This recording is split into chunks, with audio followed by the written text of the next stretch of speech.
Minute की बैठक हुई थी और करीब 17 एजेंडास पर मोहर लगी थी, जिसमें बीसीए बीसीबी के प्रमाण पत्रों को वैध माना जाएगा। पीसीटी के 3000 से ज्यादा पदों में भर्ती में शामिल होने वाले उन उम्मीदवारों को इससे राहत मिलेगी। इसके अलावा एनसीआर में प्रदूषण रोकने के लिए नई एग्रीगेटर नीति को मंजूरी मिली है। ई कॉमर्स डिलीवरी का काम करने वाले जो भी कंपनियां हैं, वाहन है, उनमें अब सीएनजी और ईवी व्हीकल ही शामिल किए जाएंगे।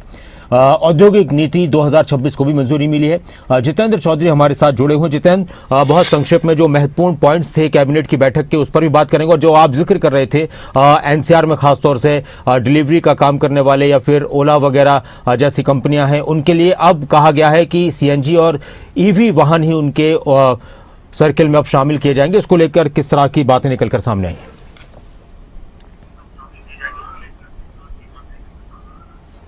देखिए, बिल्कुल कैबिनेट की जो बैठक थी उसके अंदर अगर हम बात करें, न सिर्फ 2 दर्जन से अधिक एजेंडे थे। उन एजेंडों में जो सबसे ज्यादा जो कल सुर्खियां बटोरने का जो काम किया, वो जिस प्रकार से जो एनसीआर क्षेत्र के जो जिले हैं वहां केवल ईवी व्हीकल्स उन लोगों के लिए जो एग्रीगेटर्स हैं, जो ई कॉमर्स जो है के साथ जुड़े हुए जो राइडर्स हैं या गाड़ियां हैं या फिर डिलीवरी करने वाली जो वाहन है, उनको लेकर के विशेष तौर पर ये कहा गया है कि 1 जनवरी से आगे जो रजिस्ट्रेशन होंगे उनको नए वाहन जो है वो अपने ईवी व्हीकल्स के तौर पर, यानी जीरो एमिशन वाले जो वाहन है वो इस्तेमाल करने होंगे, ताकि प्रदूषण जो है वो कम किया जा सके। और एक बड़े कदम के तौर पर इसको देखा जा रहा था, क्योंकि एनसीआर के अंदर हरियाणा के अगर हम बात करें तो 1 दर्जन से अधिक जो जिले हैं वो आते हैं। 50% से अधिक हिस्सा जो है जिलों का वो हरियाणा का एनसीआर के अंदर आता है। और ये अहम फैसला किया था। हालांकि यूनिफाइड पेंशन स्कीम को लेकर के भी कुछ महत्वपूर्ण फैसले जो है कल की कैबिनेट की बैठक के अंदर किए गए थे।